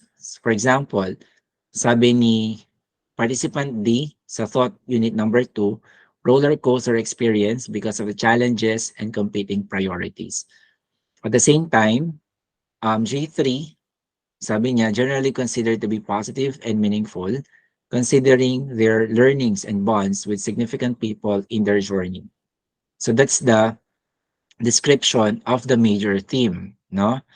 So after you describe the major theme, ilalahad mo ngayon, ano ba yung mga sub-themes or the minor themes na nabuo mo. Di ba may minor themes tayo? Ito yon. May minor themes tayo under the major themes. So, enumerate mo siya, which is this one. Sana yun? Ayan. It can be further understood itong major themes into 3 sub-themes or minor themes kung tawagin natin. A, forming and molding the learning cycle. B, role juggling. And C, silver lining. Visible and ulterior push factors. Okay, so yon, that's how you present the major themes, no? So after careful analysis and exhaustive comprehension of your overall data, you must learn how to intertwine your participant statements. So dito, hindi ka lang kukuha sa isang participant ng statement. You can get statements from differing or different participants, no? Pag-i-intertwine mo na yung kanilang mga ideas and that of your ideas as well. So, ayun. So the first sub-theme, for example, you found out that your analysis that PhD students juggle their time with their study, you can present it this way. So from the major theme, di ba, sharpening the saw, tale of the learners, punta ka ngayon sa sub-theme. Yung first sub-theme, di ba, role juggling and harmonizing. Ito, yung B yung pinakita sa atin, role juggling and harmonizing responsibilities. So yan, ipapakita mo ngayon what is it all about, itong minor themes na to. Didiscuss mo siya by again getting statements from your participants. Okay? So ayan.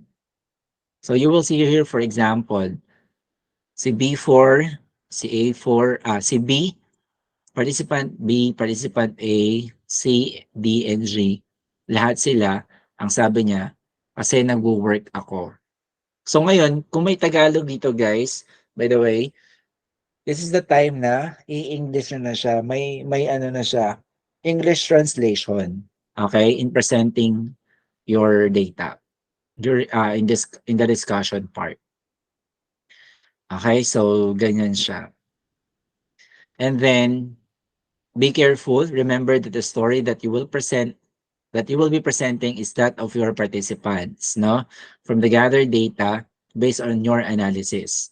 You have to present it objectively without any bias.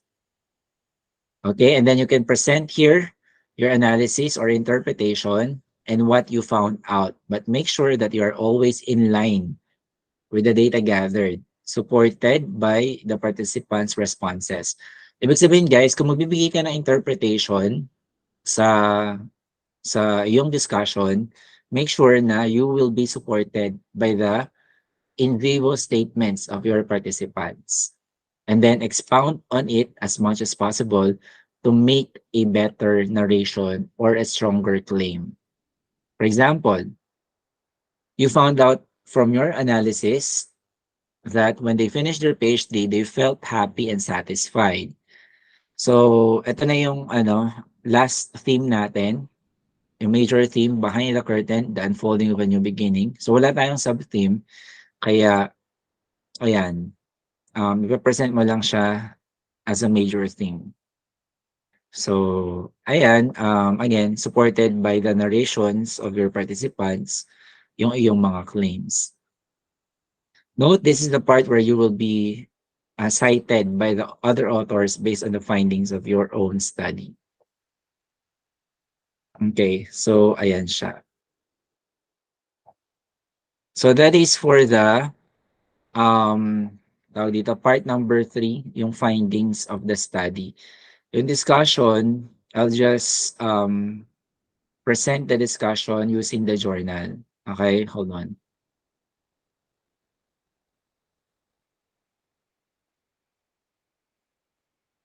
Balikan natin yung format natin, yung paper format.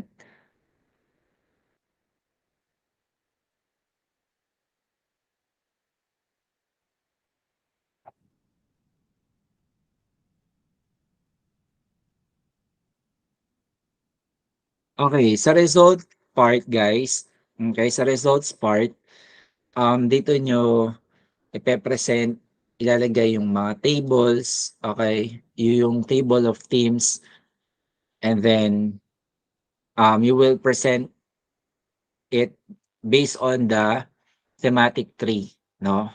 If you have your major theme 1, major theme 2, major theme 3. Tapos, again, these are the major themes. Mag-ano na lang kayo dito. After discussing major theme 1, kung may minor theme, magsa-sub-theme kayo dito. So, sub-theme or the minor theme number 1. Tapos yung discussion, okay, discussion of that sub-theme. Short description of that sub-theme, no? So, ayan, mahaba yan, depending on your discussion. And then, kung meron pang another sub-theme, okay, discuss nyo lang or describe nyo lang ulit yung sub-theme na yan. Okay, so remember again, this is the major theme, number 1. Kung may sub-theme or minor theme, i-discuss siya after the major theme. Kung may sub-theme number 2, i-discuss lang ulit siya. Short discussion. Next, after that, major theme number 2 ka na. Okay, major theme number 2, discussion of that major theme. Tapos again, kung may sub-theme or minor theme, ilagay. Okay, tapos yung discussion of that sub-theme. Short discussion of that sub-theme. Okay, so meron pa uli, then create another. Yan. So magdedepende yan guys sa inyong findings, no? Sa results of your study. Okay, and then finally, kung hanggang major 3, major theme number 3 lang kayo, so this will be the last. Tapos, discussion of the major theme. Tapos, kung may minor theme, itong major theme number 3 nyo, i-discuss nyo lang. Pero kung wala naman, no need to add. No need to add another tawag dito, paragraphs. Okay? So again, for the results, this is where you will discuss the result of your study. For the discussion, yung discussion part, it should be aligned with the results that is shown above. Itong discussion section nyo is aligned dito sa result section, of course. It must be presented according to your problem. Okay, one discussion at a time. It is where you discuss why you think you come up with that result. So you may cite here the literature that corroborated or contradicted your result and then cite accordingly. Dito kasi sa find result section, kung ano lang yung result ng study nyo, yun yung ipapakita nyo, yun yung i-discuss nyo. Pero for the discussion part, you will discuss your findings together with that of the other authors. Kung ano yung mga results from other references. Sino ba yung mga same yung results sa inyo? Sino ba yung mga opposite or iba yung findings sa inyo? So dito yun inilalagay sa discussion section. Okay? So again, you have to cite your literature, kung sino man yung mga authors na gagamitin nyo, accordingly. Tapos, ilalagay sa references section again, yung mga ginamit nyo rito sa discussion. Okay? So, be concise lang with the discussion. Again, you will discuss here kung ano ba yung mga naging findings nyo rito above. Okay? And then who corroborated or who contradicted that findings. Okay, so that is for the discussion section. And then finally, the conclusions, hindi pa pala finally, meron pang others sections. Conclusions and recom. So dito, the first paragraph should discuss what are your conclusion. Ano ba yung mga, kumbaga, realization ninyo presented accordingly based on how you presented the above results and discussion. So brief lang and concise, no? For the conclusion, do not discuss anymore yung mga bagong gusto nyo pang i-discuss. Kasi dito nagko-conclude lang tayo. We're just concluding. Kaya wala ka na dapat i-discuss dito na bago. You just have to conclude. No? And then finally, yung recommendations, that is your second paragraph. So you recommend, okay, recommendations of your study. You have the opportunity here to make suggestions for future research that are based on the findings of your particular study, findings of previous research, or current state of the theoretical framework that was used in the study. So, yun, you can recommend through an extension of your research findings or a replication of your study, either complete or partial recommendations. Always also address the limitations and suggest how they might be overcome in future work. So basta kung ano yung mga tingin nyo na necessary recommendations to improve your paper in the future or the practice or the field, no? And then implications of the study, it contains the shoulds, no, that result from the study. Examples of implication may be that no change is needed, more research is called for to further verify the results. And number 3, changes need to be made based on the study conclusions. So you may address the implications to your educators, clinicians, researchers, administrators, or theories. So ibig sabihin, so what now? After finding out your results, after all those things that you have found out, ano naman ngayon ang use nito sa ating educators, sa clinicians, researchers, admin, or theorists?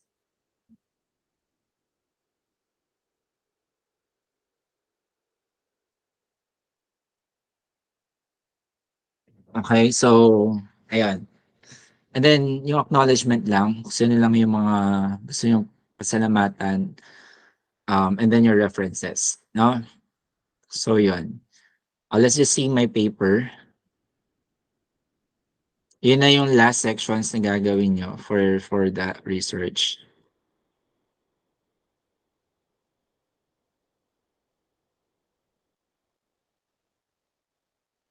Ayun yung format naman, sinend ko na, no? Nasa ano naman na natin.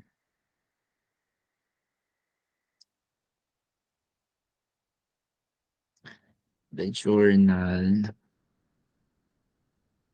Hanapin lang natin yung journal.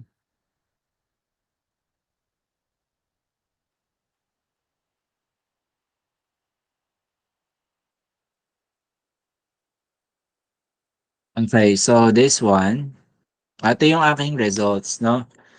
I mean, ito yung sa journal ko, na ito rin yung gagawin nyo sa inyong write-up, no? So yung results section, ayan, the participants were 12 graduates of PhD. Nilagay ko lang dito yung aking. Ay, gawa rin pala kayo nito, guys, no? Don't forget, create a table for the demographic profile of your participants para makita natin in a short glance kung ano ba yung composition of your participants. So pseudonym here, your pseudonym of the participants, the gender, kung anong demographics yung mahalaga sa inyo, yun yung ilagay nyo. Okay? Depending on your study. Ang sa akin kasi mahalaga yung gender, civil status, current job, and year graduated. Kayo, depending on your demographics na gustong ipakita, please create your own column for that demographic. No? So there. And then, ayan, data analysis process generated codes, group, and further reduced until 10 initial codes surface, yung original. Further analysis led to the development of the emerging themes, minor themes were identified, and finally, 3 major themes have emerged. The meaningful journeys of doctorally prepared nurse educators were captured in 3 major themes, specifically, ayan, itong tatlo, 1, 2, and 3. Okay, tapos, the findings were presented according to these major themes and included textual data from actual participant responses. Okay? So yan. Tapos, ayun na, discussion na of your major themes. So ito, major theme number 1. So discussion plus again, the verbatim statements or the in vivo statements of your participants. Okay, tapos, so that's major theme number 1. Since wala naman tayong minor theme, diretso na tayo with major theme number 2. Ito yon, major theme number 2. Description of the major theme. Okay, tapos, in-outline dito yung mga sub-themes or minor themes. Ito yung first sub-theme. Okay, tapos discussion of the first sub-theme.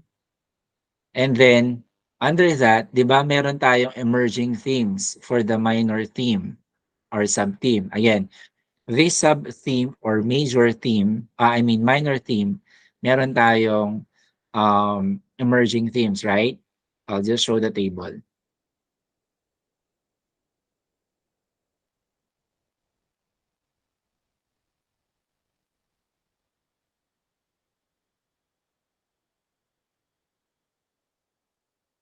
Para lang alam kung saan yung sinasabi ko. So ito yun. Yung table, list of tables. Ayan. So, ito yung ni-discuss ko na to. Ito yon, yung una. Ayan. So, since wala tayong minor theme, wala ring emerging, so wala nang kasunod dyan. Ito na yon, as is na yan. Description lang. Next, major theme, sharpening the saw. Ito na yon. Since meron tayong tatlong sub-theme, so we'll start with this one. So ito yun, forming and molding the learning cycle. And since meron siyang tatlong emerging themes, i-discuss ko tong forming and molding the learning cycle into 3 emerging themes. Ito yon. So 1, myriad of characteristics. Ito yon. Tapos, andragogy, sophisticated teaching learning experience. Ito yon. And then, building capabilities. Ito naman yon. Okay? So, naka-per paragraph yung ating emerging themes under the minor themes, forming, and molding. Okay, and then after that, yung susunod na minor themes natin, role juggling, eto na yon. So discussion of the role juggling. Tapos yung meron tayong isang emerging themes. So, eto na yon, just the same siya. I mean, wala tayong ano pala, wala tayong emerging themes, it's just the same. Kaya isang discussion lang siya, no, ng minor themes. Wala tayong emerging themes pala for role juggling. Kaya a simple description and discussion of that. And then yung third minor theme, the silver lining. Ito 'yon. Third minor theme, tapos meron siyang dalawang emerging themes. So ito siya. We have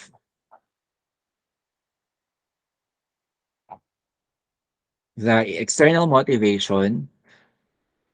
So this sub-theme is tawag dito.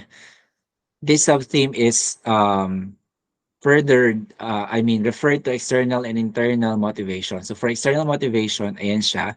So first you have your peer, support from their families, mentors. Okay. And then another part is the internal motivation. Ayan naman yung discussion for the internal motivation. Okay? And then finally, the last major theme is behind the curtain, the unfolding of a new beginning. Since wala naman tayong minor theme, a description lang of that major theme. Okay? So ito, wala naman to sa inyo, ano? So sa aking research lang to. So kahit huwag nyo na ano yun niya. Okay, so yun yung sa result section, guys. That's how you will present your result section, no? You will start with your major themes. Kung may minor themes, maglalagay ka lang ng another paragraph. Tapos, until you finish all your major themes, no? Next, after that, again, is the discussion section. So dito, pwede kayong mag-summarize lang ng sa umpisang paragraph. Tapos, again, the purpose of the discussion part is to discuss who corroborated, who contradicted sa findings nyo above, no? Para mas ma-explain nyo pa rin siya. So, yan yung aking sa paper. So, dito may citations na tayo. Do not forget your citations and references, entry accordingly, no? Okay, and then finally, I have here my conclusions. The first paragraph is about conclusion, and the second paragraph is about my recommendations. And then my implications. Ito yung implications niya. And then my acknowledgement. So I'll send this na lang sa inyo para you have another guide. Though I think na-send ko naman na ito. Okay, so yun, that's it. No? Sige, send ko lang.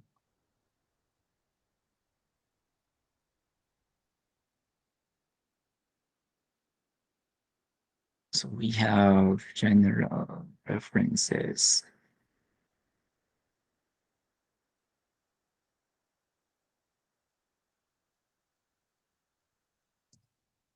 Resend ko lang. Alam ko naman na-send ko na to eh.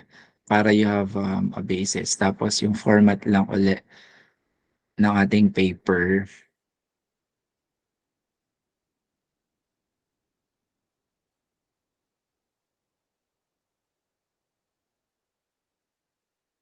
Okay, so tuloy-tuloy yan ha. Yung nauna yung nagawa na intro hanggang methods, pagsamasamahin nyo na siya dyan sa paper nyo. Okay, so ayan po. Any question, guys? Clarifications ulit.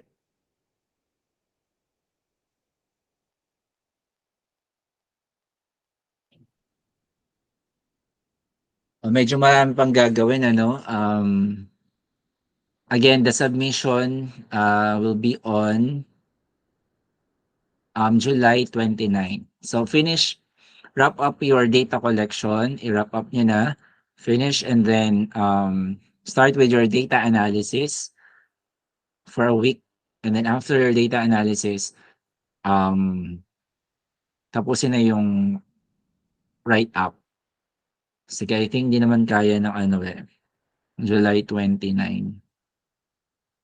As far as I know, hanggang August 5 tayo. Sige, kahit hanggang August 5 yung submission of the paper. Pero that's the extension already, guys. That's the extended submission, no? If you could submit ng July 29, much better. So I can check kasi i-check ko pa siya, right? For your revision. So kung makakapag-submit ng July 29, so I can check, much better. The extended submission is until August 5, no? So, yan.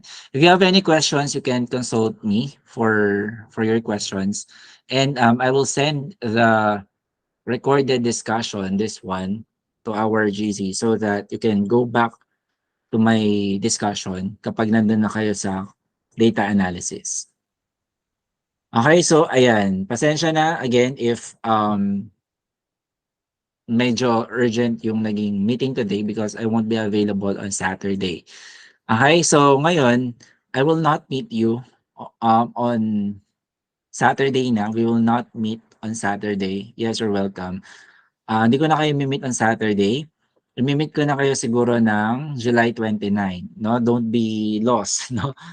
Nelson, I will meet you on July 29 na, ha? For just to follow up on your activities or your submission, no? So, ayan, oo. So you can have your time this Saturday and on July 22 in accomplishing your paper. Then I'll meet you again on July 29 again for follow up and for checking of your paper. Sige, may question pa guys.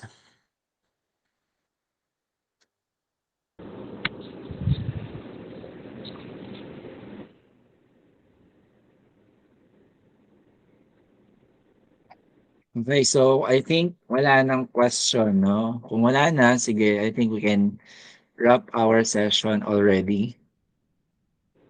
Sige, let us close our session with a prayer. Everybody, in the name of the Father, the Son, the Holy Spirit. Amen. Glory be to the Father, to the Son, and the Holy Spirit, as it was in the beginning, is now, and ever shall be, world without end. Amen. Our Lady of Consolation, pray for us. In the name of the Father, the Son, the Holy Spirit. Amen. So, thank you for your attendance, guys, no? This afternoon. I'll see you on July 29. Okay, good luck sa inyong activity. Good luck sa inyong research work. And God bless you all. Bye-bye. Thank you Thank you po. po, sir. Sige. You may question, you can stay. Edita, I think you have question. Sige, what is it, Edita? Sir, wala naman po, sir. I'm just wondering po, kung sa July 29 po ang last day of submission, by then ba, sir, wala na po tayong meeting? So, We for the can't hear final you. output na lang yung checking of the Edita, report. do you have questions? Sir, so far wala naman po. Baka napindot lang. Opo, sir. Gusto ko lang sanang itanong, after ba ng final Sige, submission, baka sir? napindot niya lang. Sige guys, Oo. wala na kayong questions, everyone? I-enroll na. Are we good naman? Nagbigay na siya naman. Sige, sige. I Thank you think very we're all much good, po. no? Sige, Thank you very thank you, much. thank you. I hope naintindihan yung discussion, ha? Sige, bye-bye. Thank you, Doc. Ano po, ma'am? Ay, ang tanong ko na gamot na to. Kasi may ganito na, oh. Hindi pa, binigyan mo na ng antibiotic. Sulat mo yun, di ba? Okay. Ano yung sulat yun? Pencil. Nawala na. Sulat mo kaya. Ang ganda naman sulat. Parang sulat pang babae. Ano na sa akin, ma'am? So, so nag-recept yung Roxanne siya. Tapos na siya. Ba't may ganito agad? Pang TB na agad. Tapos kami, i-enroll din niya. After 7 days. Not necessarily. But... ang tanong... Ayun.